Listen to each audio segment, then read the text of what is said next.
Dwayne "The Rock" Johnson, what's up? Not everyone in Hollywood wants to talk about politics. The Rock, a.k.a. Dwayne Johnson, says he will not endorse Joe Biden or anybody this time around.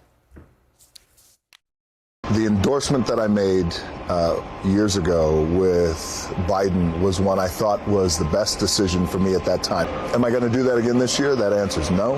I'm not going to do that, because what I realized, what that caused back then was something that tears me up in my guts back then and now, which is division.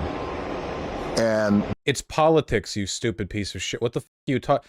You endorsed a presidential candidate. Obviously, that is a decision that would make some people happy and some people unhappy. Why would you? That's not an unexpected outcome. That's an obvious, predicted, intended outcome.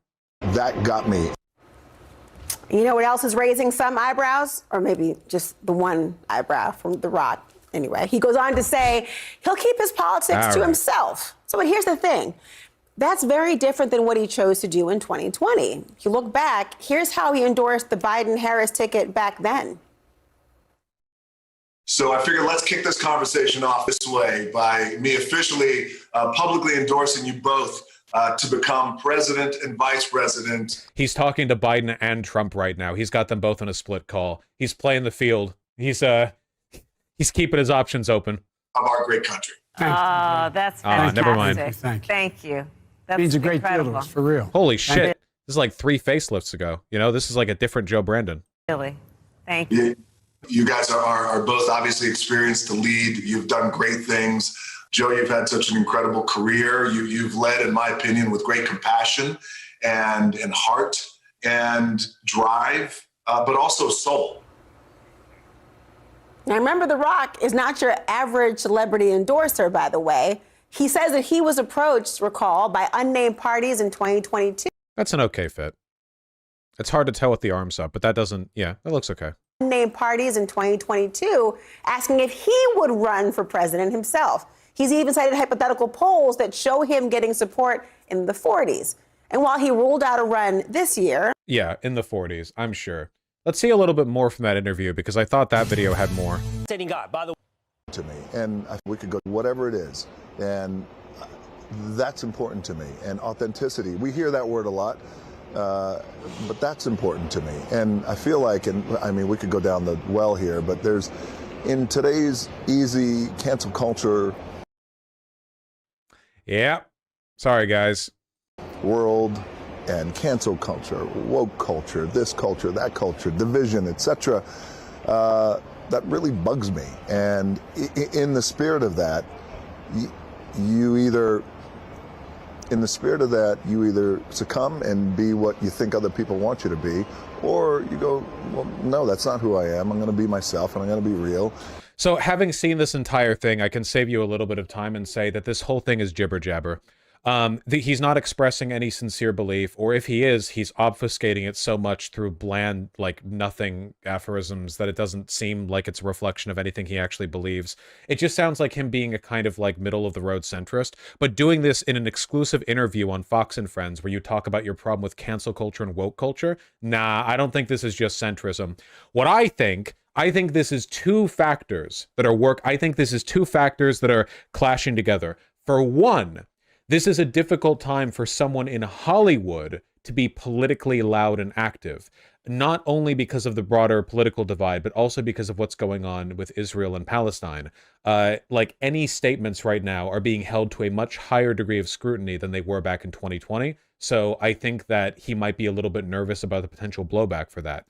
Secondly, let's be real here. The Rock is a ultra wealthy, mega powerful guy, and we are living in an era where the aesthetic of masculinity is being called upon more and more as an icon of conservative advocacy, as like a totem or an expression of it. And the last big incident I can think of in Hollywood of a really beefy, muscular guy doing anything related to masculinity would have been John Cena accepting an Oscar, like going out there to announce an Oscar naked. Remember that? John Cena? He went out there with a little, there you go, costume design. See? Now, I thought this was funny, and I was happy with the opportunity to look at his naked body, personally. But this did lead to some discourse where people was saying that he was like selling out his masculinity. How serious was this taken? Not very. I don't know.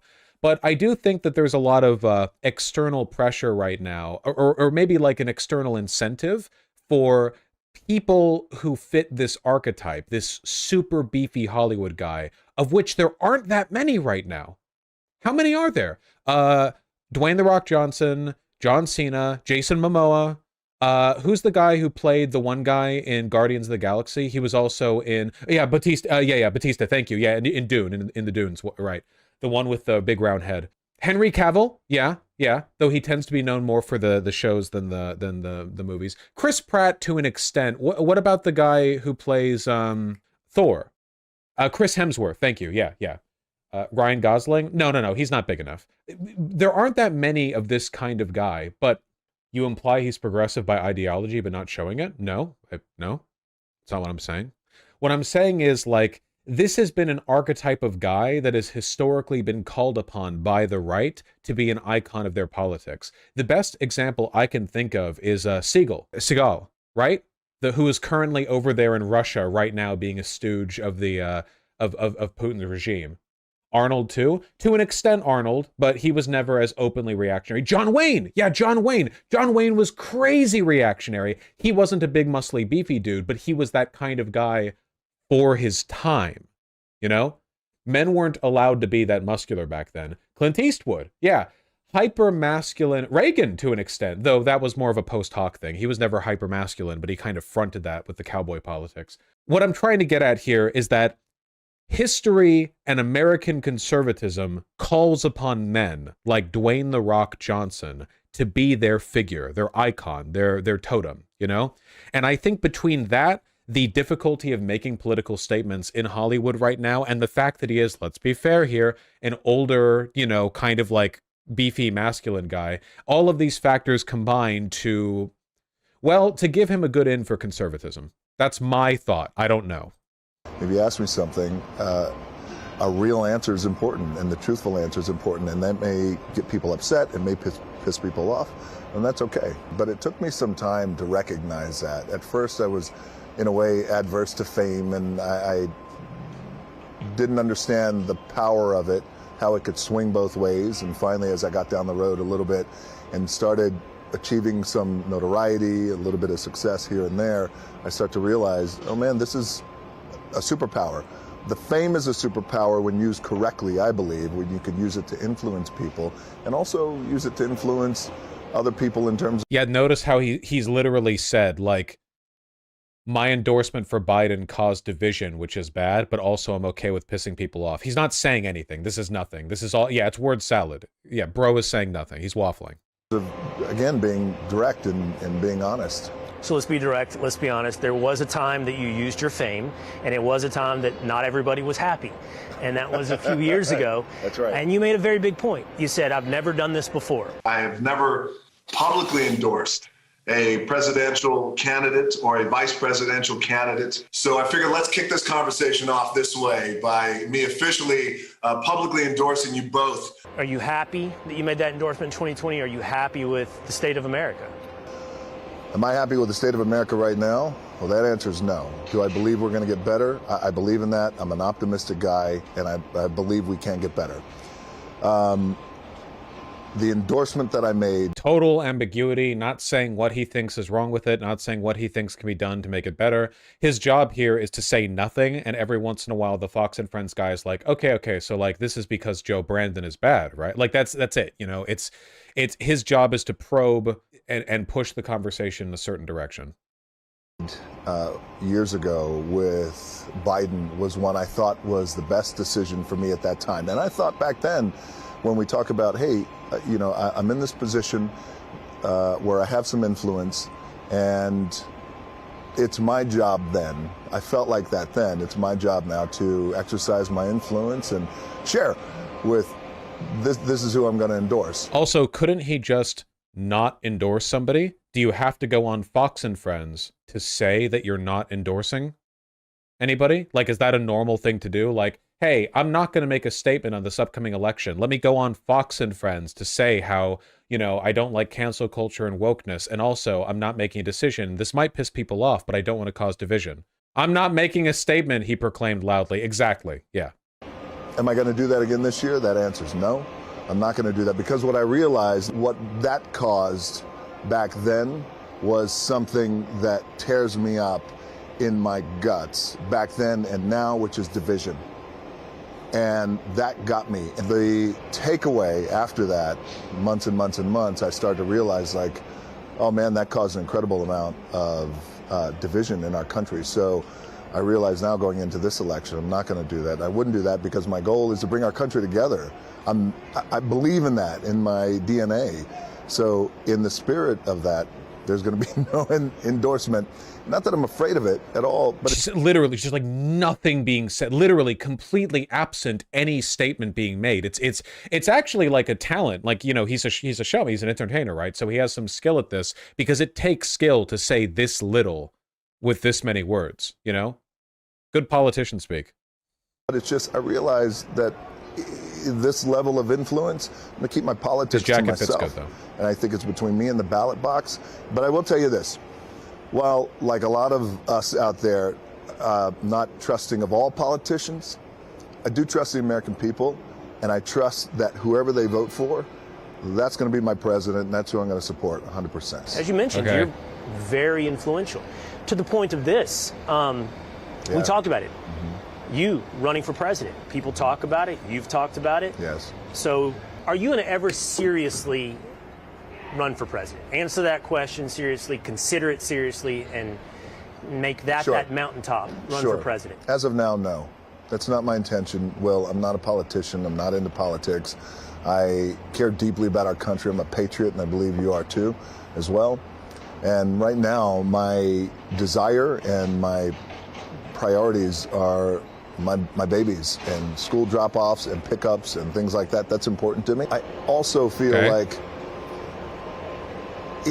in the spirit of bringing I appreciate people the together, cutaway reminding us that he has children. You know, thank you. Yeah, the only purpose of this interview is to try to gain attention, to signal interest in conservatives without actually committing to anything, you know?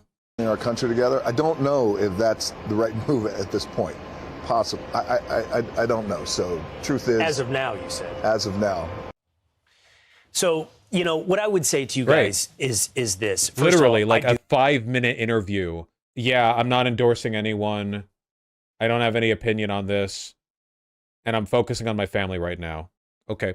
He has gotten some criticism from this, obviously, because it's such a transparently, shamelessly, like, grifty, dipshit decision. There are going to be some people on the left who push against this, but I don't really know. I don't know that many people who have strong opinions on Dwayne "The Rock" Johnson anyway, outside of him being such like a big popular cultural figure, you know? I think nowadays people have stronger opinions on actors who actually can act. Like Batista or, hey, John Cena, who have both been doing like actual acting roles, you know? Dwayne "The Rock" Johnson doesn't have enough like personality or stage presence. I mean, he has plenty of physical stage presence, but in terms of like, you know, making people care about the character, now Cena can't act. John Cena takes roles that are appropriate to his level of acting, and I think that's fine, you know? I think that's okay. Well, yeah, Batista's fantastic. I've never seen John Cena act, you know? No, okay, fine. John Cena doesn't act. They just give him a costume, and they're like, here's your lines, go for it. Whatever, man. Hell yeah, go for it. Have fun.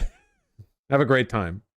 These are 4 separate movies. Yeah, whenever I think of his acting career, I think of either his voice work, right? Or I think of him being in like some kind of jungle shirt in a jungle. I don't know. Like, yeah, he just does John Cena, like really blatantly, I guess. He's pretty great at voice work. Yeah, he's pretty good. I don't like this photo because 2 of these are Jumanji films. It speaks to an underlying truth. But The Rock is The Rock. Batista endorsed Bernie what? Yeah, because he's based. This is the real beefy guy politics. Dear God, I never ask you for shit. I'm begging, please God, please let there be a debate between Senator Sanders and Donald Trump. Please let President Dum Dum stand there by himself and be exposed and humiliated by a decent man. I'll settle for an impeachment. Thank you, Dave Batista.